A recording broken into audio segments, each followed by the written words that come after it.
The day began like any other, a quiet Saturday morning, the smell of fresh coffee, and the faint hum of Mark typing away on his laptop in the living room. Claire moved around the kitchen, cleaning up breakfast dishes, humming softly to herself. She'd gotten used to these quiet mornings. Mark worked long hours, even on weekends, and their conversations had slowly faded into short, practical exchanges, reminders, schedules, and the occasional, "How was your day?" When the doorbell rang, Claire wiped her hands and went to answer it.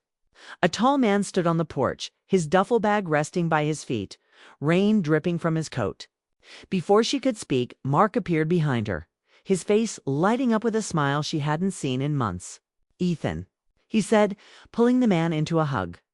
"You made it." Claire blinked. Ethan, Mark's childhood friend? She remembered Mark mentioning him once or twice, saying he might stay for a few days while sorting some things out. But she hadn't realized it would be this soon. Ethan turned to her, extending his hand with a polite smile. "You must be Claire. I've heard so much about you." His voice was calm, deep, and warm in a way that made her immediately at ease.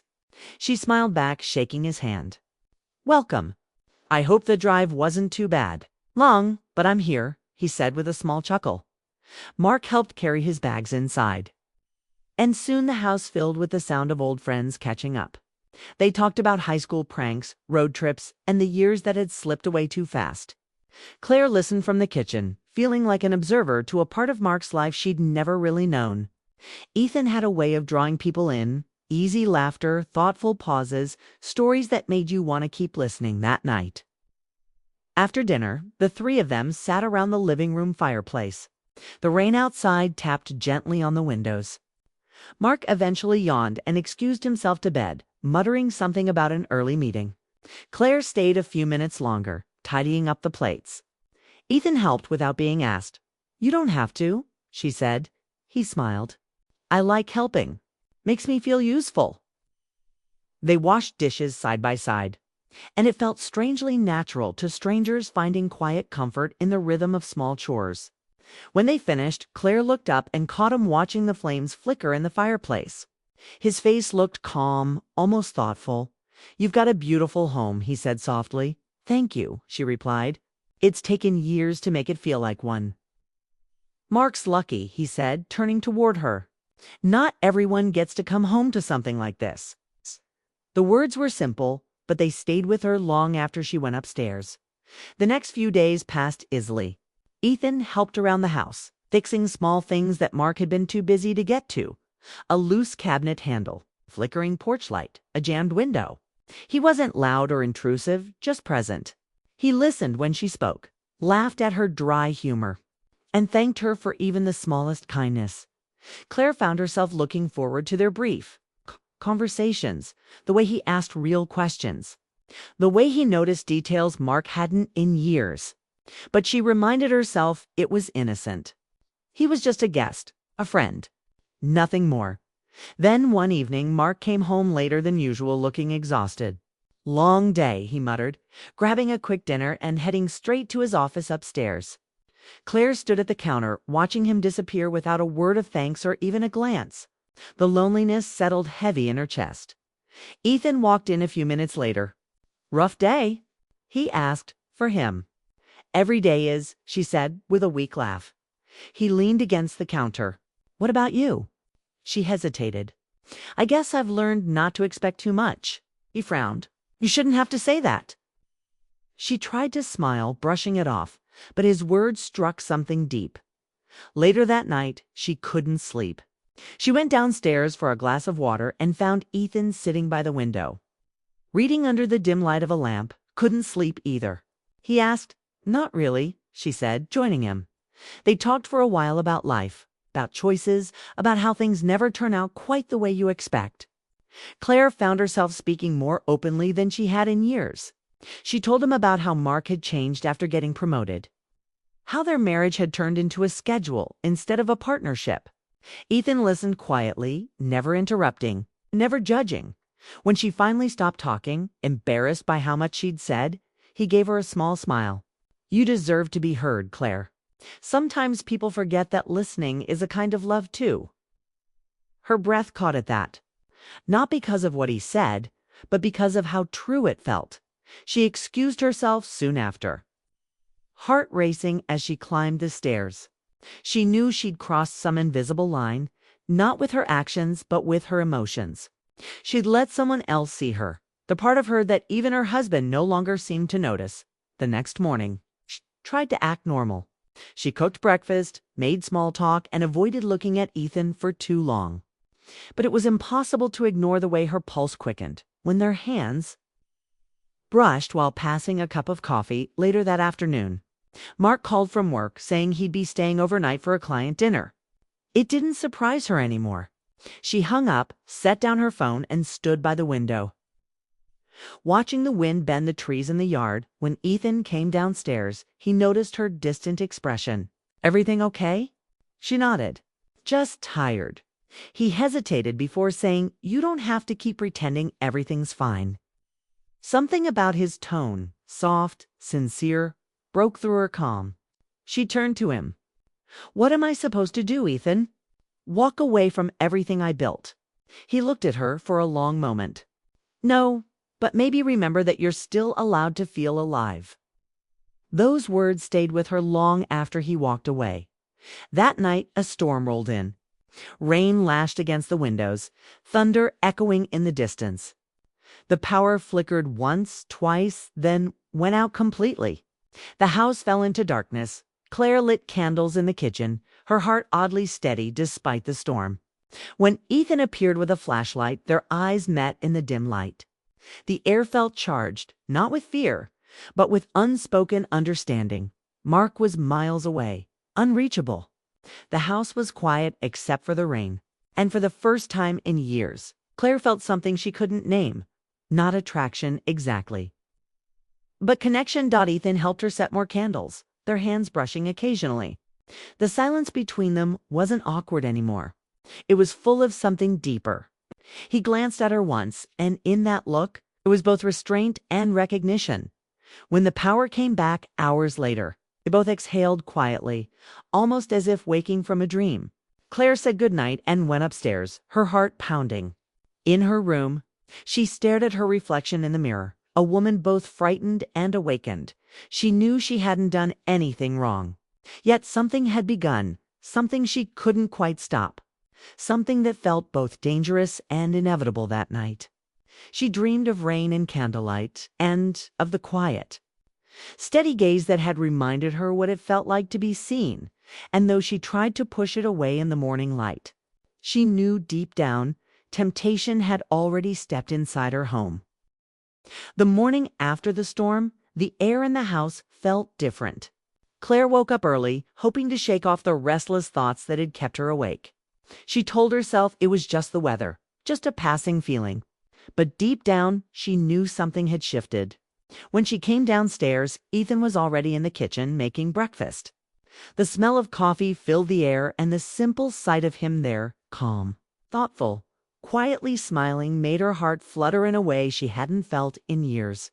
"Morning," he said warmly. "I've made extra coffee. Thought you might need it after that storm." "Thanks," she replied, trying to sound casual. "You didn't have to," he shrugged. "I wanted to." They ate quietly, making small talk about the rain and how peaceful the morning felt. But beneath the surface, there was tension. Not uncomfortable, just complicated. Every look, every word seemed to carry a weight they were both too careful to mention. Later, Mark called to say he'd be out of town for another night. He was calm, almost detached, mentioning how important this client was.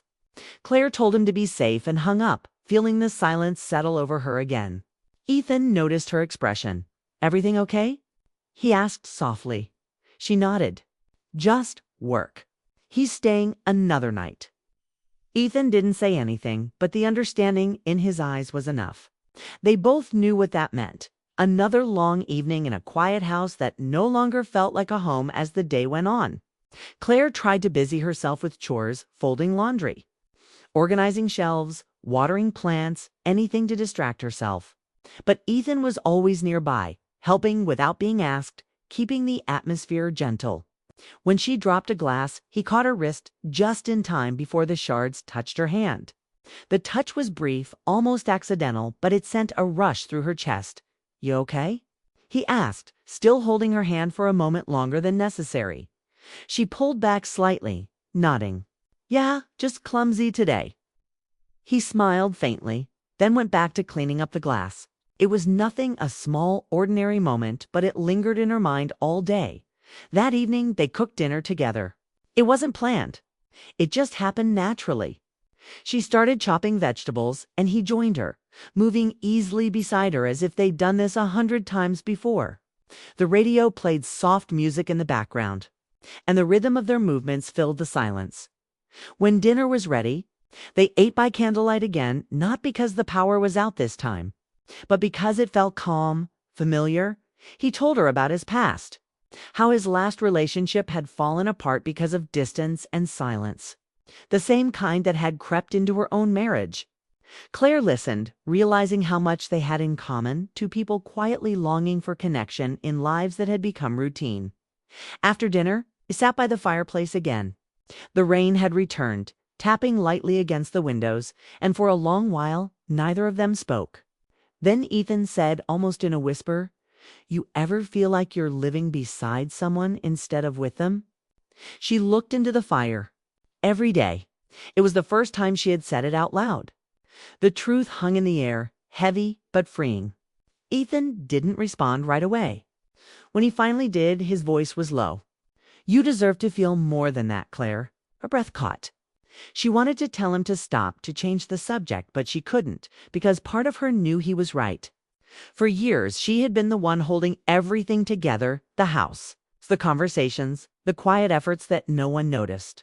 And now, someone finally saw her, understood her, and it was terrifying. She stood up, pretending to tidy the room. "It's getting late," she said softly. "We should get some sleep." He nodded, standing too. "Good night, Claire." When she turned toward the stairs, he added gently, "You're stronger than you think." She didn't look back, but she smiled faintly. That night she lay awake, staring at the ceiling. She thought about her marriage, about the years that had quietly drifted by, about the moments she'd given everything and received so little in return. And she thought about Ethan, his kindness, his patience. The way he made her feel seen. The next morning, she told herself to draw a line. Ethan would be gone soon, back to his own life, and she needed to stay true to her vows. Even if Mark had long stopped acting like a husband, she planned to keep things polite but distant. But life rarely listens to plans. Mark called again that day, not to check in, but to say he'd extended his trip through the weekend. Claire felt something inside her quietly break. She didn't cry. She just nodded to herself, said okay, and hung up. Ethan found her sitting by the kitchen window, staring at nothing. "Bad news?" he asked gently. "Just news," she said flatly. He didn't push her to explain. Instead, he poured her a cup of tea and sat with her in silence. That small act, sitting beside her without asking for anything, was enough to make her heart ache. Over the next few days, they spent more time together, walking the dog, cooking, talking about things that mattered and things that didn't. There were no confessions, no reckless words, just a quiet closeness that grew stronger each day. One afternoon, they drove into town to pick up groceries. The air was crisp, the sky gray with hints of rain. On the drive back, a song played on the radio, soft, nostalgic, and Claire found herself humming along. Ethan smiled. "You have a nice voice," he said. She laughed lightly. "It's out of tune. I like it anyway." It was such a simple exchange, but it filled the car with warmth. She turned to look out the window, hiding her smile. When they reached home, she thanked him for the ride, and he replied, "Anytime." Later that night, Mark called again, but this time Claire didn't rush to answer. She let it ring, then watched the screen go dark. She felt guilty, not because she'd done anything wrong, but because she realized she no longer felt the need to explain herself.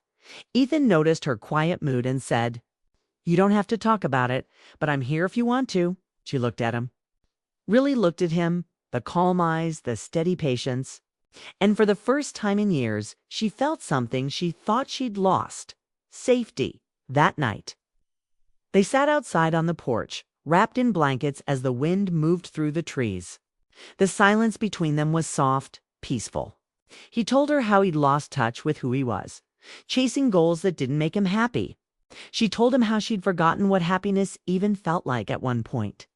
She said quietly, "I don't know what this is, Ethan, but it feels like breathing again." He looked at her for a long time before replying. "Then maybe that's all it needs to be, a reminder that you're still alive."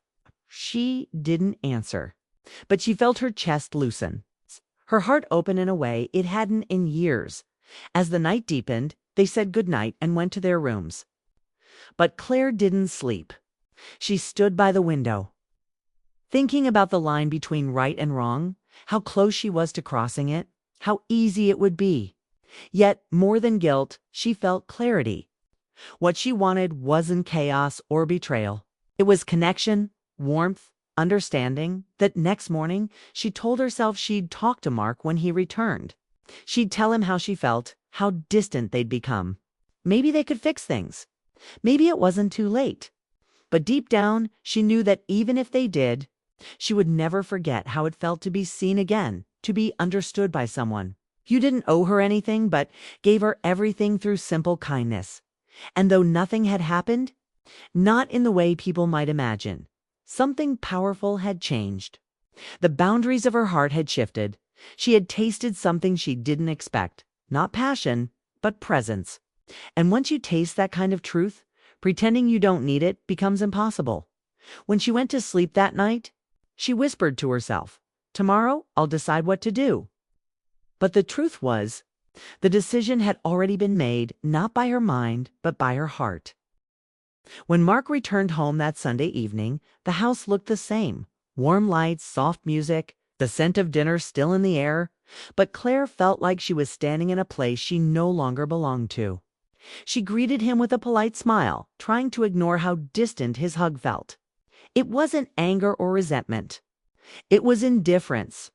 He talked about his trip, his clients, the big opportunity coming soon. She nodded, smiled, and listened like she always did.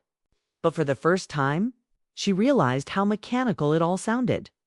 Ethan joined them later at the table, cheerful as always, but Claire could sense the tension building beneath the surface. Mark barely acknowledged him. The easy friendship they'd shared had faded into something quieter, cautious. She noticed how Mark's tone sharpened slightly when Ethan spoke, how his laughter seemed forced. After dinner, Mark went to take a call, and Ethan began helping Claire clean up. Their hands brushed once when reaching for a dish, and it sent a rush of unspoken awareness between them. She pulled away quickly, whispering, "Thank you. I can handle the rest." Ethan nodded, sensing her need for distance, and left for the guest room. Claire finished cleaning, her mind racing. She felt guilty not for something she'd done, but for everything she'd felt. It wasn't physical, but it was real. The connection, the warmth, the peace she'd found in Ethan's presence had become something she couldn't ignore. Later that night, Mark lay in bed scrolling through his phone, the glow lighting his face. Claire turned toward him. "Mark," she began softly. He looked up briefly. "Yeah, can we talk?" "About what?" "Us," she said simply. He sighed, setting his phone aside. "Claire, not tonight. I'm exhausted. Can we do this tomorrow?" Tomorrow? It was always tomorrow. She turned away, staring into the darkness. Her chest ached with something deeper than sadness. It was the pain of being unseen. For years, she had carried their marriage quietly, holding every broken piece together with hope. But hope had turned to habit, and habit had turned to emptiness. The next morning found Ethan outside, fixing a loose shutter on the porch. The air was cool and bright. It's the kind of morning that made everything feel fresh, except her heart. "You don't have to do all that," she said. "I don't mind," he replied. "It helps me think." They stood in silence for a moment. Then she said softly, "Mark and I aren't happy. We haven't been for a long time." Ethan looked at her, not with judgment, but with quiet understanding. "I know," he said. "I can see it." Claire felt tears build in her eyes. "I don't know when it happened. I just kept pretending things were fine because that's what you're supposed to do. But I don't even know who we are anymore." He set down his tools and turned to face her. You deserve to feel alive, Claire. Not just comfortable alive. His words pierced through her. That was it. She hadn't felt alive in years. Her days had become patterns. Wake up, cook, clean, listen, nod, sleep. Somewhere along the way, she'd lost herself. She whispered, "You make it sound so simple." "It's not simple," Ethan said. "It's brave." Their eyes met again, and she saw in his expression the same pull she'd been trying to fight. But this time, she didn't step back. She didn't move at all. For a long moment, they just stood there, not saying anything, not touching, but understanding everything. Finally, Claire took a deep breath and said, "I can't do this. Not like this." "I know," Ethan replied quietly, "and I'd never ask you to." That evening, Mark noticed how quiet Claire was. "You okay?"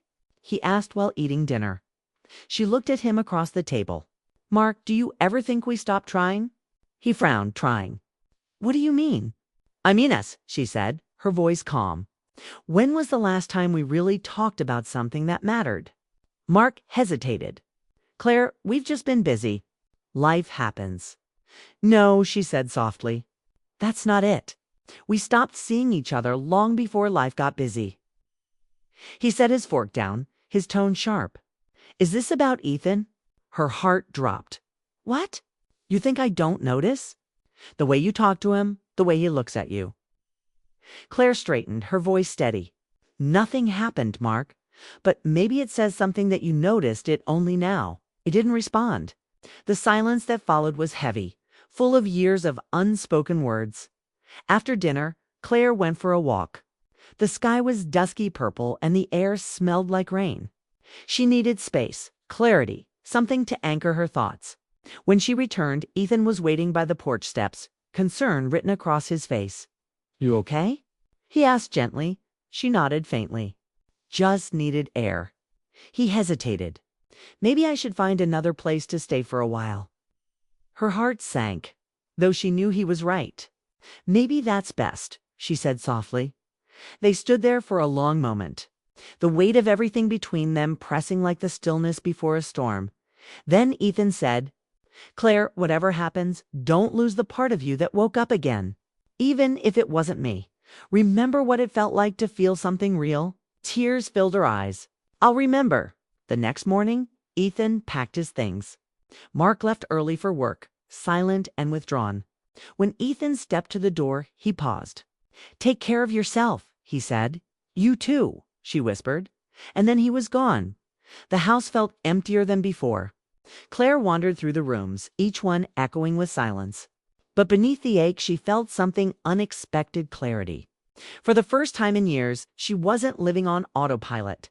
She saw her marriage for what it had become, not cruel, but lifeless. That evening, when Mark came home, Claire was waiting in the living room. "We need to talk," she said. He sat down cautiously. "Is this about him?" "This is about us," she said. "We're not happy, Mark. Not really. We've been pretending for so long that we forgot how to be honest." He looked away. "So what are you saying?" "I'm saying I want to find myself again," she replied. "And I can't do that if we keep living like this." Mark was silent for a long time. When he finally spoke, his voice was softer. "Do you still love me?" She swallowed hard. "I care about you deeply, but love. I don't know what that word means for us anymore." Mark nodded slowly, the truth sinking in. "Maybe we both stopped trying," he said quietly. They talked for hours about where things went wrong, about who they'd become. For once there was no blame, no anger, just truth. It was painful, but it was real. In the weeks that followed, they agreed to take space, time apart to understand what they wanted. Mark moved into a temporary apartment near his office. And Ethan sent a short message before leaving town entirely. "You deserve peace, Claire. Don't lose it." Claire started painting again, something she hadn't done since college. The colors came slowly, uncertain at first, but each stroke felt like a piece of herself returning. She joined a local art class, met new people, began taking long walks by the river. For the first time, she wasn't living for someone else. Months later, Mark called her. They met for coffee and he smiled genuinely, gently. He told her he was working on himself too. They didn't make promises, but they shared respect. The kind that comes from finally being honest. That night, Claire stood by her window, watching the sunset fade into golden gray. She thought of everything that had happened. The storm, the laughter, the guilt, the clarity. Ethan had been the spark that reminded her what it meant to feel alive. But the real journey had been her own, finding courage to face the truth. Temptation hadn't destroyed her. It had awakened her, Todd, she whispered to herself. Sometimes life tests us not to show our weakness, but to show us what we've forgotten about strength. And as the first stars appeared, Claire smiled, not with regret, but with peace. She hadn't chosen another man. She'd chosen herself.